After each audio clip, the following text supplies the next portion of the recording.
आज देश भर में 79वां स्वतंत्रता दिवस मनाया जा रहा है। वहीं उत्तर प्रदेश के मुख्यमंत्री योगी आदित्यनाथ ने 79वें स्वतंत्रता दिवस के अवसर पर शुभकामनाएं दी। लखनऊ में स्वतंत्रता दिवस के अवसर पर उन्होंने झंडा फहराया, साथ ही प्रदेश वासियों को संबोधित करते हुए क्या कुछ कहा, सुनिए। मैं आप सभी उत्तर प्रदेश के नागरिकों को स्वतंत्रता दिवस की हृदय से बधाई देता हूं।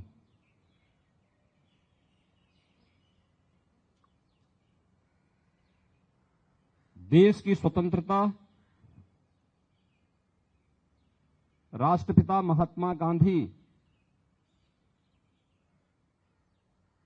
और देश के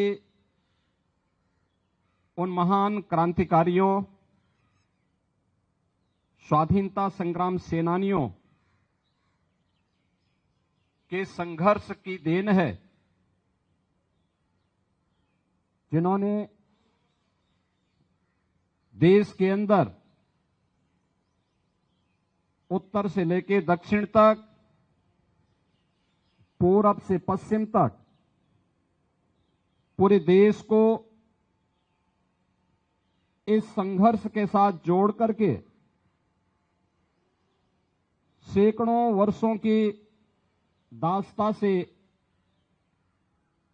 हमें मुक्त कराया। इस अवसर पर मैं राष्ट्रपिता महात्मा गांधी को नमन करते हुए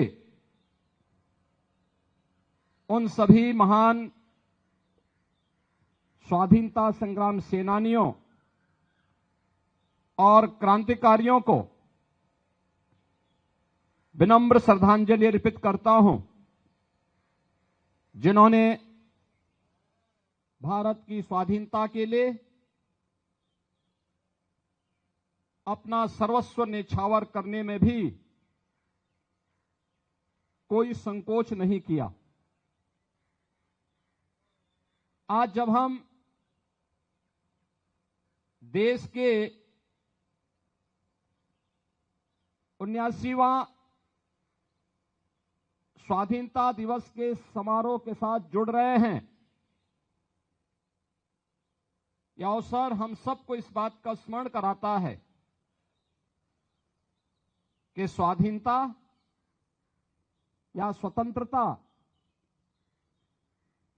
एक स्वच्छंदता नहीं होती है। यह समारोह हम सबको हमारे राष्ट्रीय कर्तव्यों के प्रति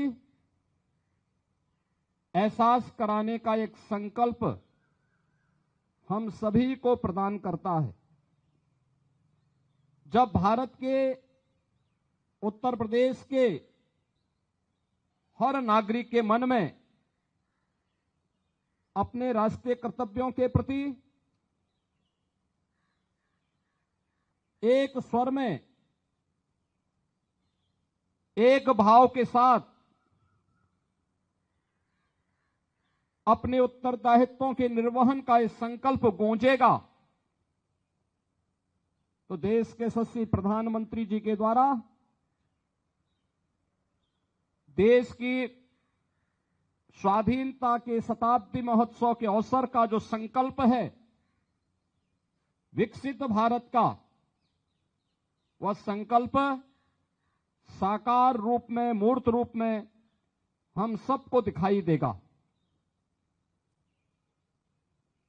एक और जहां यह देश वर्तमान में अपने स्वाधीनता के 78 वर्ष पूर्ण कर रहा है, वहीं भारत माता के महान सपूत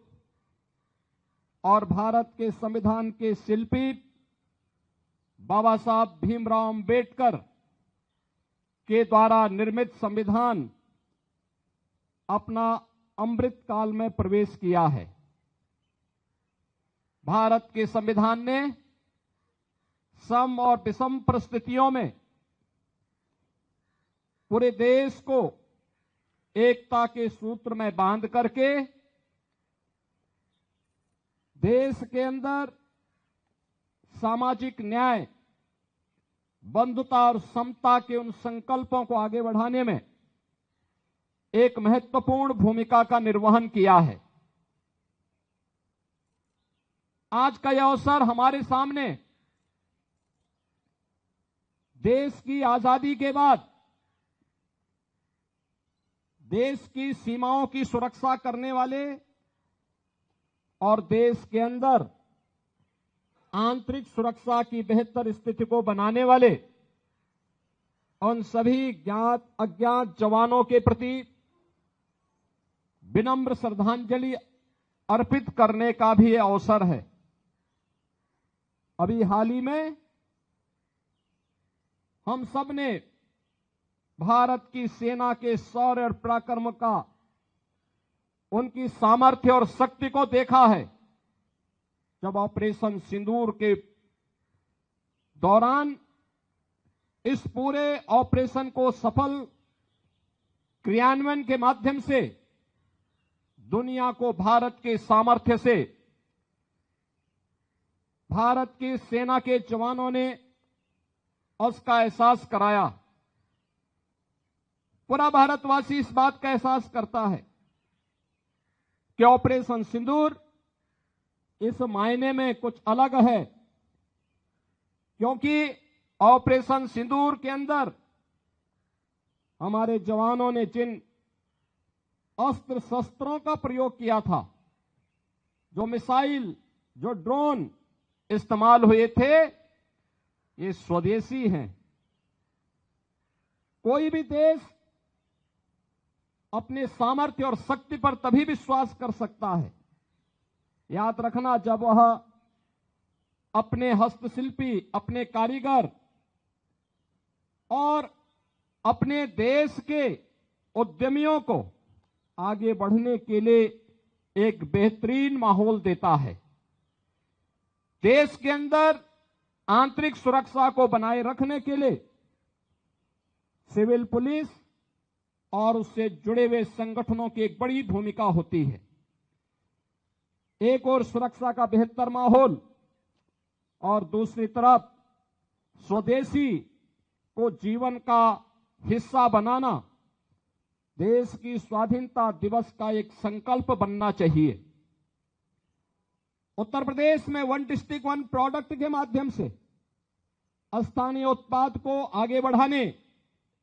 उसकी ब्रांडिंग करने, उसे मार्केट से लिंक करने, उसको नई डिजाइन, नई तकनीक, पैकेजिंग के साथ न केवल उत्तर प्रदेश बल्कि देश और दुनिया के मार्केट तक पहुंचाने के लिए जो कार्यक्रम चला, वह प्रधानमंत्री जी के वोकल फॉर लोकल के उस अभियान को एक नई ऊंचाई प्रदान करता है। आज के अवसर हम सबको भारत माता के उन महान सपूतों के प्रति नमन करने का, उन्हें विनम्र श्रद्धांजलि अर्पित करने का तो एक अवसर है ही, साथ ही साथ हम सब विकसित भारत की उस संकल्पना के साथ जुड़े जो आत्मनिर्भरता के साथ ही हर भारतवासी के सामने, हर उत्तर प्रदेशवासी के सामने एक बेहतर भविष्य की तस्वीर प्रस्तुत कर सके। मैं एक बार फिर से देश की स्वाधीनता दिवस के अवसर पर आप सभी को हृदय से बधाई देता हूं, अपनी शुभकामनाएं देता हूं। धन्यवाद। जय हिंद।